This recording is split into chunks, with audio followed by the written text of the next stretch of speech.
If you've been enjoying our content covering the Taliban takeover and the coverage we produce more generally, then be sure to subscribe to the channel. Thanks for your support. So, the last time the Taliban were in power was in the late 90s, and only 4 countries recognised it as a legitimate government: Pakistan, Saudi Arabia, the United Arab Emirates, and Turkmenistan. While at the time of writing, no countries are yet to formally recognise the Taliban, it's clear that some are more keen than others. Most of the Western countries, the US, the UK, and most European countries, have decided to respond multilaterally, and are currently deciding on an appropriate path of action. But even if they do end up diplomatically recognising the Taliban as a legitimate government, it's unlikely they'll be best mates anytime soon, not least because they've been at war with them for the last 20 years or so. On the other hand, a number of other countries have made clear that they're open to friendly relations with the Taliban, most notably Pakistan, Russia, and China. So in this video, we'll look through why these countries are reaching out to the Taliban, and what it might mean for their future and for global politics. Let's start with Pakistan. The Pakistani Inter-Services Intelligence and Military are widely alleged to have provided support to the Taliban since 2001, when the Pakistani government had ostensibly cut all ties, despite being a US ally. Therefore, it's interesting that when the Taliban captured Kabul, the Pakistani Prime Minister praised Afghans for breaking the shackles of slavery, implying that the previous Western-backed Afghan government had in some sense enslaved the Afghan people. Well, Pakistan might support the Taliban for 2 reasons. Firstly, because the Taliban aren't particularly friendly towards India, and are therefore better than any pro-India Western government, at least insofar as they deny India a strategic advantage against Pakistan. And secondly, because the Taliban are first and foremost an Islamist organisation, not a Pashtun or Afghan nationalist organisation. They're unlikely to threaten the Durand line. The Durand line defines the border between Pakistan and Afghanistan, and has been the subject of some controversy, largely because it cuts through Pashtun majority territory. Anyway, we're not going to go into too much detail here, but the point is that the Taliban aren't about expanding Afghanistan's borders, and they actually said in their first press conference that they respect all international borders, which means that Pakistan no longer needs to worry as much about the Durand line. However, the Taliban's success is a bit of a double-edged sword for Pakistan. Firstly, Islamist success in Afghanistan might inspire Pakistani Islamists, including the Pakistani Taliban, known as the TTP. The TTP already seems to be insurgent, and last month claimed responsibility for 26 terrorist attacks in the country, including a suicide bombing that killed 9 Chinese workers. Also, the Taliban make it harder for Pakistan to play both sides. For the last 20 years, Pakistan have been trying to maintain their alliance with the US, while also pursuing their own strategic interests in Afghanistan, by letting the US use their military bases to fight the Taliban, while supporting the Taliban at the same time.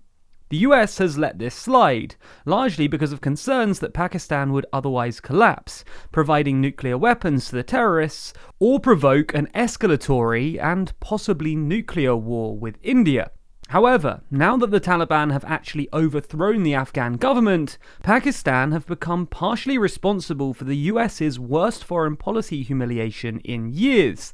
And this is probably why Pakistan have just stopped short of recognising the Taliban. They don't want to upset the US any more than they already have.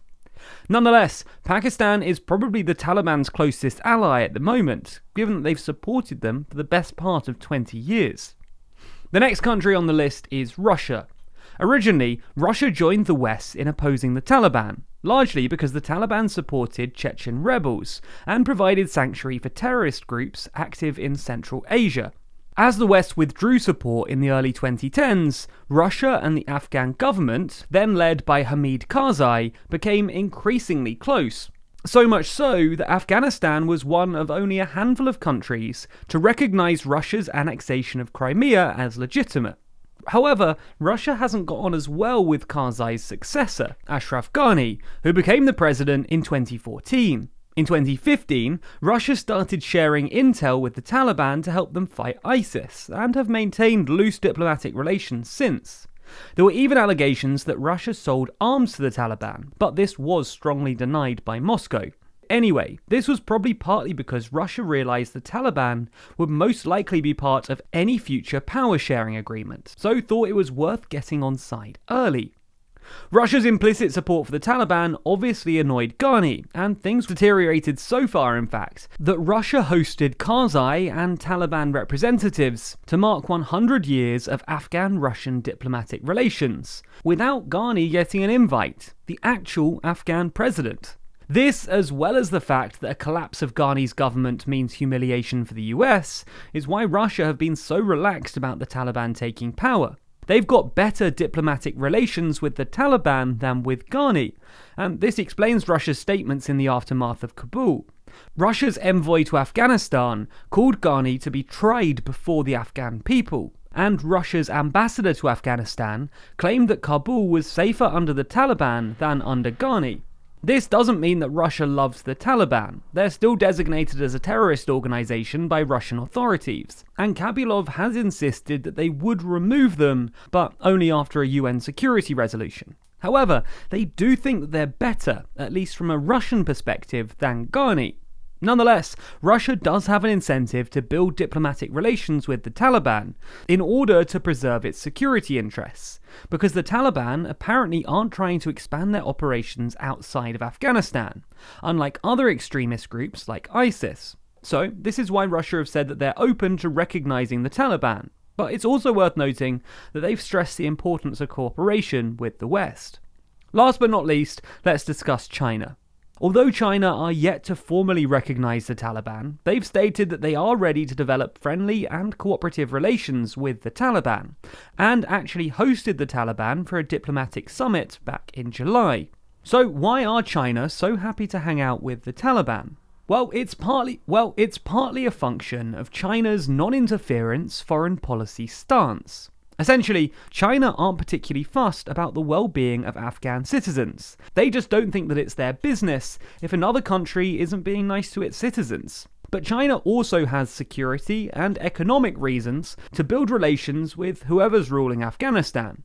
China is particularly worried about Islamic extremism and separatism in the region, and especially the East Turkestan Independence Movement, or ETIM.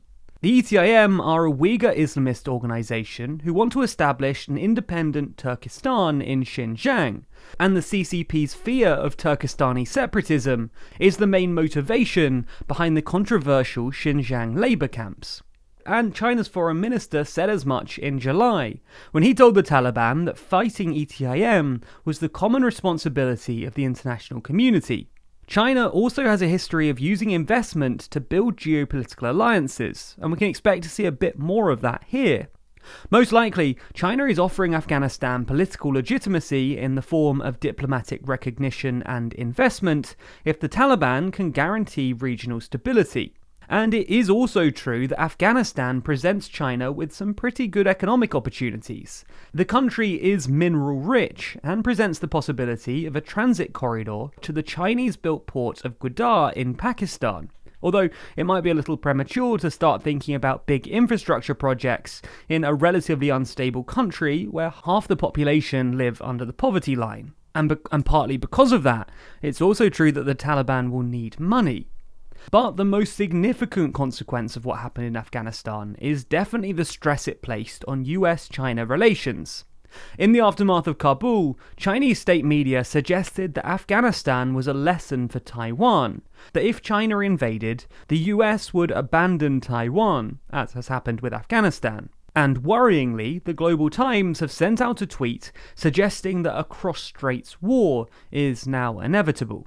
In response, the US reaffirmed its commitment to Taiwan, saying that the US has an abiding interest in peace and stability across the Taiwan state, and that the events elsewhere in the world were not going to change this enduring interest. This is the most aggressive language that we've seen between China and US over Taiwan in years, and it should be deeply worrying to, well, anyone who doesn't want World War III. What do you think of this whole situation, though? What can we expect to happen next in Afghanistan and around the world as politicians globally grapple with this new reality? Let us know your thoughts in the comments below.